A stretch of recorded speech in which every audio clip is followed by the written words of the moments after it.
Alors, peut-être que je me suis trompé, peut-être qu'on n'est pas fait l'un pour l'autre. Ça veut dire, en d'autres termes, que Dieu peut se tromper? C'est possible qu'on va dire une chose pareille, que Dieu se trompe dans les Ivogim, lui qui sait très bien que quand les deux se sont mariés, c'était très palgué d'Enshama, c'était deux âmes d'une seule et même Neshama, c'était la même chose, c'était deux moitiés d'une seule et même Neshama. Dieu se serait trompé quand il les a accordés ensemble? Comment il peut se tromper? Donc pour vous, tous les divorces auraient pu être évités?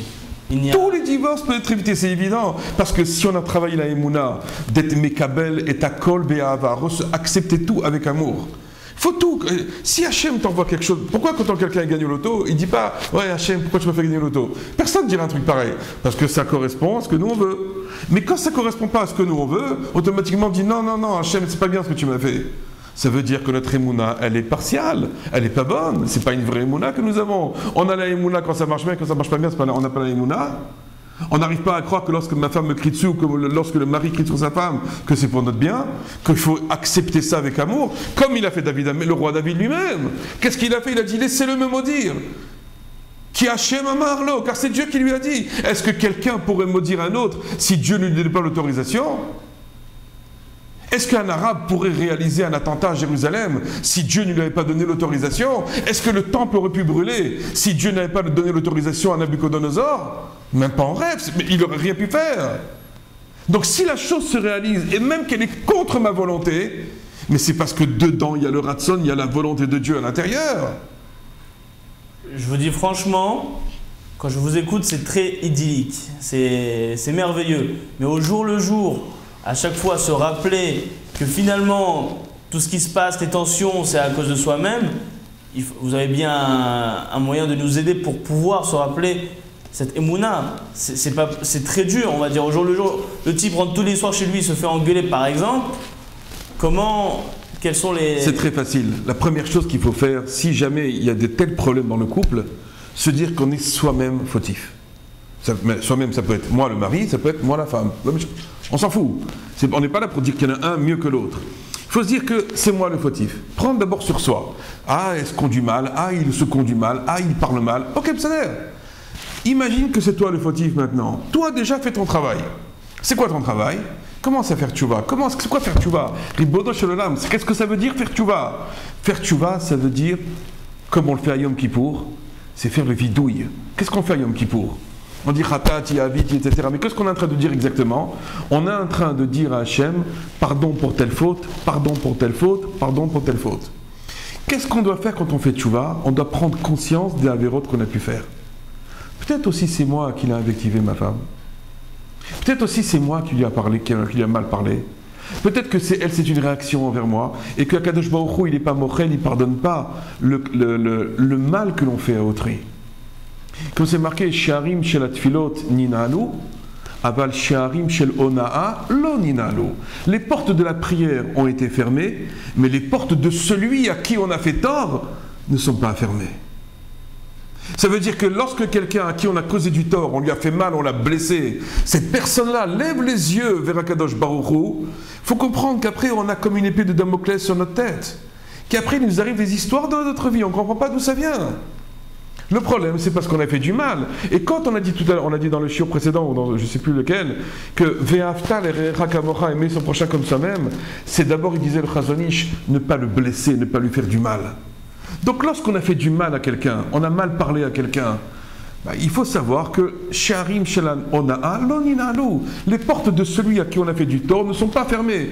Il suffit qu'une femme qui a été blessée par son mari lève les yeux pour le ciel pour que le mari pète sa parnassa. Donc ça veut dire, si maintenant le mari il a des histoires ou la femme elle a des histoires, il faut remettre les choses à leur état pur. D'où ça vient cette histoire-là? C'est parce que j'ai fait des avéras, parce que j'ai fait des fautes. Donc automatiquement, je dois maintenant commencer à faire des filotes devant Hachem et demander pardon à Hachem des avéras que j'ai pu faire. Tout le temps, et naturellement, si maintenant j'ai fauté envers quelqu'un, c'est comme à Yom Kippour. Si maintenant, avec quelqu'un, j'ai fait une faute, est-ce que Yom Kippour il peut pardonner si je ne demande pas pardon à la personne? Ça servira à rien, ton Yom Kippour il vaut rien. Yom Kippour mechaper les averot chez Ben Adam la makom, l'homme Ben Adam la chavero. Yom Kippour pardonne les fautes qu'on a fait entre l'homme et Dieu, mais entre l'homme et l'homme ça pardonne pas. Tout le temps où j'ai pas demandé pardon à la personne, ben voilà, tu as des histoires. Tu as une épée Damoclès sur la tête, tu as des histoires qui vont rentrer dans ta vie. Tu sais pas d'où ça vient et on comprend pas. Et le Beladin, il se pose des questions, mais j'ai des soucis, j'ai plus parlé à ça. Qu'est-ce qui se passe? Pourquoi? Mais regarde, peut-être le mal que tu as fait autour de toi aussi. On se rend même pas compte à quel point ça peut être grave cette histoire-là. Et c'est la raison pour laquelle on doit mettre la Emouna dans le couple.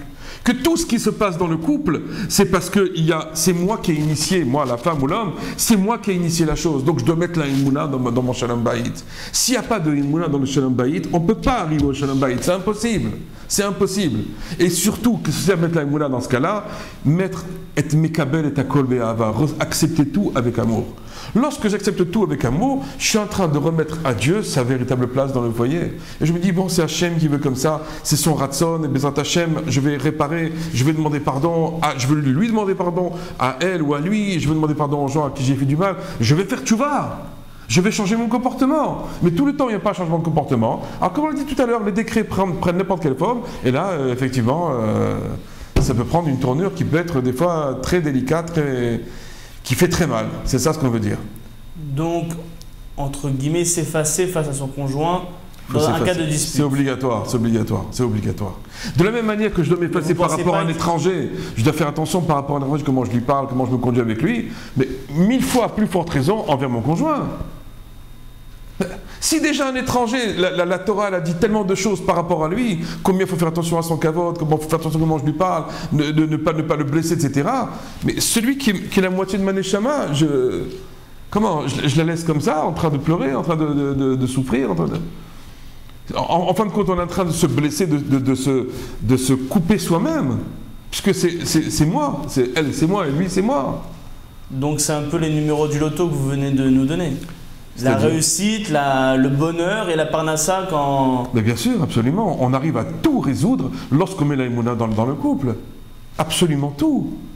Mais il faut accepter, par exemple, on peut voir que la femme, par exemple, elle insulte le mari, elle est coléreuse, elle fait des histoires, etc. Mais tout ça, il faut le prendre il faut le prendre avec amour. D'abord, peut-être parce qu'elle est le bébé de Souka, elle est en train de souffrir, elle est en pleine détresse. La femme, elle souffre énormément, la femme. Je ne suis pas là pour défendre trop les femmes non plus, mais une femme souffre énormément. Vous risquez d'avoir les maris qui vous... Oui, c'est pour ça, après j'essaie de... D'ailleurs, peut-être votre adresse mail, si les gens veulent vous demander des conseils. Oui, absolument. Vous pouvez m'écrire sur mon email personnel, rav.tayeb, @gmail.com, je pense que ça va s'afficher. Donc, c'est sûr qu'on doit faire énormément d'efforts là-dessus. On doit accepter que la femme aussi peut vivre des événements très difficiles par l'éducation, par l'enfantement, par l'éducation des enfants, par la tristesse qui lui est innée. Et c'est au mari de lui donner de la simra. Ça, on fera des cours aussi sur la simra et comment diriger son couple. Mais là, surtout, c'est au niveau donc de la Emouna, qu'il ne peut pas y avoir de souffrance s'il n'y a pas eu de faute. Il faut comprendre que chez Akol et Tova, que tout est pour notre bien, et que en fin de compte, maintenant, on est en train d'essayer de tout réparer par ce biais-là. On peut tout réparer, on peut tout arranger dans la vie. Il suffit de le vouloir. Le Shalom Bayit, il faut se battre pour y arriver. Mais on y arrive. Bezrat Hashem. Donc je propose aux téléspectateurs d'essayer dès maintenant. Bezrat Hashem. Et beaucoup de réussite. À très bientôt.